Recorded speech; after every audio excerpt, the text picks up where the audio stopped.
Baik, di sini saya akan menjelaskan tentang kode saya mengenai lambda yang terdiri dari sigma, sigma 2, sigma mul, count even atau bilangan genap, dan count dictory, bilangan yang habis bagi 3.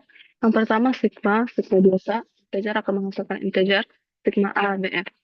Jika A besar dari B, maka akan menghasilkan 0. Jika tidak, otherwise, FA tambah sigma, A tambah 1, BF. Sigma ini biasanya digunakan untuk penjumlahan biasa, penjumlahan kuadrat, dan penjumlahan kubik. Perhitungannya adalah jika A lebih besar dari B, fungsi akan berhenti dan akan menghasilkan 0, karena 0 adalah identitas penjumlahannya. Dan jika tidak, jika nilainya masih dalam rentang, maka nilai FA akan dihitung dengan sigma A tambah 1. Biasanya perhitungan sigma ini dilakukan secara satu persatu, contohnya menghitung 1, 2, 3, 4, dan seterusnya. Kemudian yang kedua sigma 2. Kurang lebih sama seperti sigma biasa, integer menghasilkan integer, sigma 2 ABF. Jika A lebih besar dari B, sama, akan menghasilkan bilangan 0. Jika tidak, ini letak perbedaannya dengan sigma biasa, FA tambah sigma 2, A tambah 2. Fungsi ini sama seperti sigma biasa, tetapi perhitungannya melompat dua angka sekali. Dengan kata lain, jika sigma biasa ini menjumlahkan bilangan 1, 2, 3 secara satu persatu, kalau sigma 2 menjumlahkan 1, 3, 5, dan 7.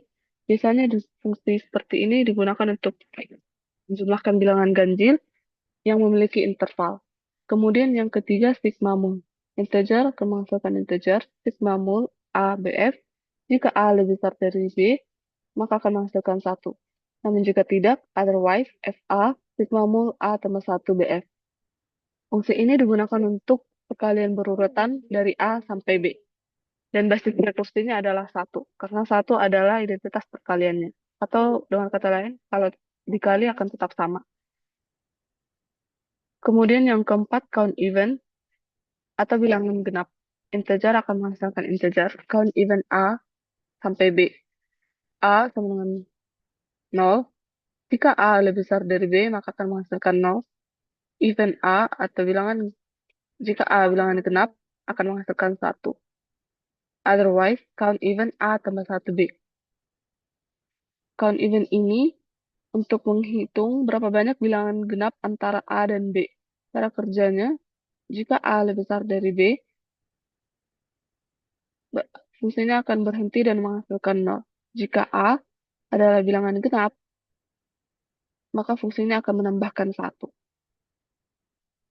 Kemudian yang kelima, count tree. Integer akan menghasilkan integer atau bilangan yang harus dibagi 3. A sama dengan 0, maka 0. Jika A lebih besar dari B, akan menghasilkan 0. A mod 3 sama dengan 0 sama dengan 1.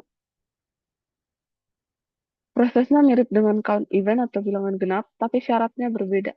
Jika A merupakan bilangan yang habis dibagi 3, maka fungsi akan menambahkan 1. Kalau kita perhatikan pola masing-masing fungsi yang kelima ini, sebenarnya strukturnya hampir mirip. Yang membedakan hanya jenis operasi dan identitasnya saja. Pada fungsi sigma biasa dan fungsi sigma 2, operasi yang dilakukan adalah penjumlahan. Sehingga nilai dasar saat perhitungan berhenti adalah 0. Kemudian pada sigma mul, karena yang digunakan adalah perkalian berurutan, maka saat mencapai kondisi berhenti, basis rekursinya bernilai 1, karena 1 adalah identitas perkaliannya. Pada fungsi sigma dan sigma biasa, semua nilai diambil dari A sampai ke B. Namun sigma 2 menggunakan lompatan dua angka seperti yang saya jelaskan, yang cocok dipakai jika kita ingin menghitung hanya bilangan ganjil saja atau bilangan tertentu secara berkala. Sedangkan sigma lebih umum untuk menghitung bilangan secara satu persatu. Selanjutnya pada count even dan count tree, Haskell menggunakan logika seleksi berdasarkan kondisi matematika. Pada count even, pengecekan dilakukan dengan even A. Artinya jika nilai A bernilai genap, maka nilai A akan menghasil, akan menambahkan satu. Kemudian, count div tree, pengecekan menggunakan operasi A mod 3 sama dengan 0. Atau dalam kodenya ditulis seperti ini, yang artinya hanya angka-angka yang habis dibagi 3 saja yang akan dihitung. Singkatnya, untuk metode ini, bayangkan menghitung sebuah balok dengan menggunakan kelima kode berikut.